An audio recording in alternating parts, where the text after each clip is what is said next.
terms of the upper tier of Payday perk decks, Hacker stands out as the strongest deck in the game. It eclipses all other decks in ease of use and general power, even other high tiers like Kingpin, Stoic, and Leech. Many things factored into each other have made Hacker this way. Starting with the base stats, it has a passive 35% dodge that can be increased to 55% when Card 7's effect is active. Using skills like Sneaky Bastard and Duck and Cover Aced, you can hit an insane stat of 75% dodge. This is the highest consistent dodge stat in the entire game.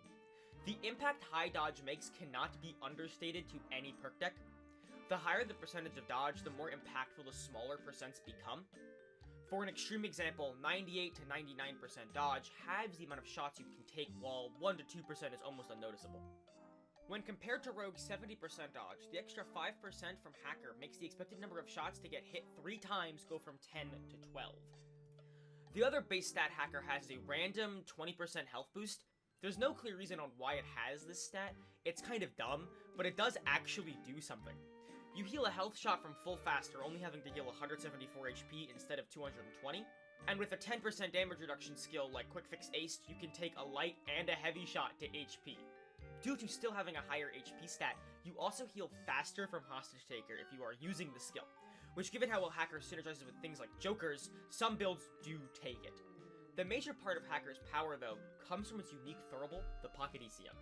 While 75% dodge on its own would already put a deck in the top 5, they also decided to give it a custom throwable. When you activate the Pocket ECM, it stuns all enemies within your line of sight every second for 6 seconds within a 25-meter radius. Looking at the stun first, this effect is very, very impactful. You are stunning every enemy, outside of a Cloaker and Martial Shields, for whatever reason, around you every second for 6 seconds. Even if the enemy doesn't get stunned in 1 second, the next one is very likely to stun, and may have to break through the wall that is 55% to 75% dodge, combined with Bullseye. Unless you are playing like an idiot, which is understandable because the deck lets you do that, you are not going to get shot to health. For an example, at 55% dodge, to take a health shot, you would need to not dodge 3 times in a row, assuming you Bullseye, in under a second. The odds of not dodging 3 in a row to begin with is 1.9%. This won't down you to most enemies, it will just bleed health. After the enemy is hit by one of the stuns, they are stunned for about 5 to 6 seconds, even if the effect does not refresh. So you in total can stun an enemy for about 12 seconds per Pocket ECM use. Moving on to the range, 25 meters is insane. It does the line of sight for the full range, but most enemies you are fighting are in the player's line of sight. There aren't many notable maps that a 25 meter range isn't enough. For an example, on Hell's Island, you can stun each section of the map in its entirety as you walk through, making the map a complete cakewalk. Even when looking at harder maps like Goat Simulator Day 2, you are able to stun most enemies, which allow you to brute force entire objectives due to how large this range is. The bridge section, for example, is one of the hardest parts on the entire map. So you're able to just sit in one of the spawns, killing every single enemy as they try their hardest to jump down to even engage you. Even on maps like Heat Street, where the range isn't enough to stun the enemies you're trying to engage with, you are able to just run towards them because the effect does follow you, and then stun every single enemy down the street. When you don't have line of sight, the radius gets cut in half to 12.5 meters, which is also gigantic. Most indoor areas you are playing in are about 12 meters to the nearest spawn point. The only real downside of the range is that it can't stun through the floor, so you're not able to stand on the roof of Panic Room and stun the entire map down to the first floor. Gas has to have something to do, I guess, but is this really a downside that it can't stun all of Panic Room? I don't think so. The previously mentioned effects are gained by just pressing 3 on the keyboard. What about when you kill an enemy during the Pocket ECM? The first effect is each kill heals you 20 HP per kill. Hacker is the only dodge deck in the entire game to have built-in healing.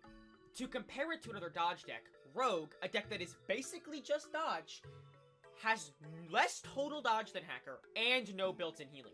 It has to spend 12 to 28 skill points for something that Hacker does for free built in out of the box. 20 HP, while seeming like a small number, is quite good. Having to kill 12 enemies to heal a heavy shot back fully is not a lot. Especially considering how little you are taking health shots, and the enemies you are killing struggle to even move. The second effect is Card 7's effect of getting 20% dodge for 20 seconds on kill. 20% is a massive increase to Hacker's dodge chance. 20 seconds is also a very long time, especially as it refreshes per kill in PCM. The only issue with keeping the dodge bonus is if you don't have a pocket ECM.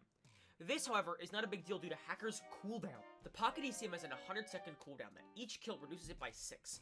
In order to get a PCM back, you need to kill 17 enemies, and due to the cooldown starting right as you press 3, every single enemy is frozen in place, leading to them being completely free cooldown. Hacker is also the only deck that has 2 of its unique throwable for whatever insane reason they came up with. So during assaults, it has borderline constant pocket ECM uptime. This leads to almost the entire map being stunned almost the entire game outside of Fade. Everything the deck does, combined, leads to it being practically immortal.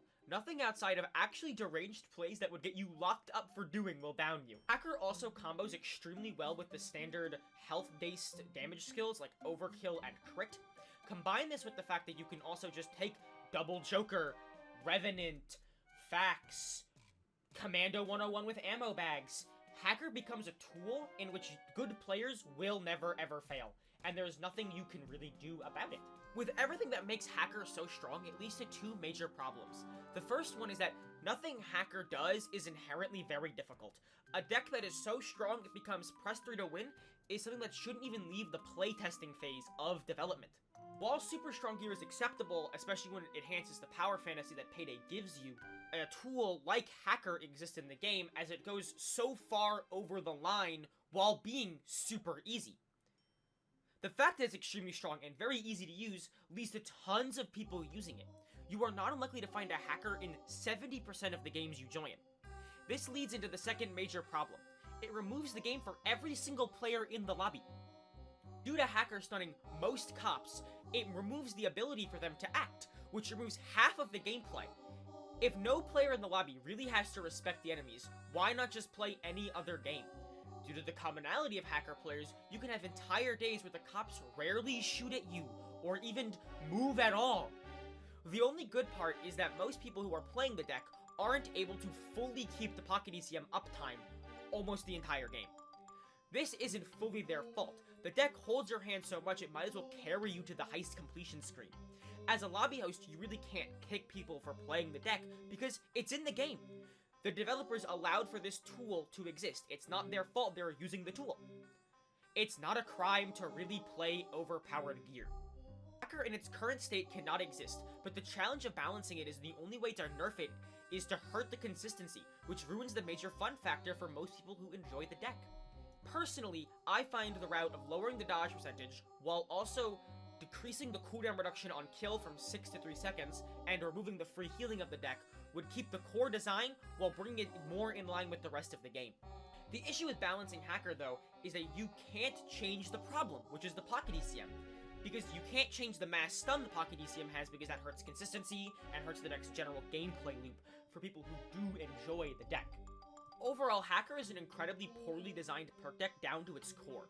It's too easy to use for what it does, and gives the player far too many tools to succeed. In the hands of a solid player, it ruins the entire heist for every single player in the entire game. And due to Starbreeze no longer really doing balance patches for the game, it will likely be the best deck in the game for the rest of time, and greatly hurt the game. With all that being said, thank you for sticking through the video. I have to give a few special thank yous to Not Your Average Stalin for helping me write the script and with a bit of editing advice. Thank you to Dexter the Giant or the Bleach Streams on YouTube for all of his help in the post-production with the editing and the thumbnail and the title game. He's way smarter than I am with all of that kind of stuff. I also am very thankful for it. And lastly, ArcoXO helped getting a few of the images I needed, and that was extremely wonderful.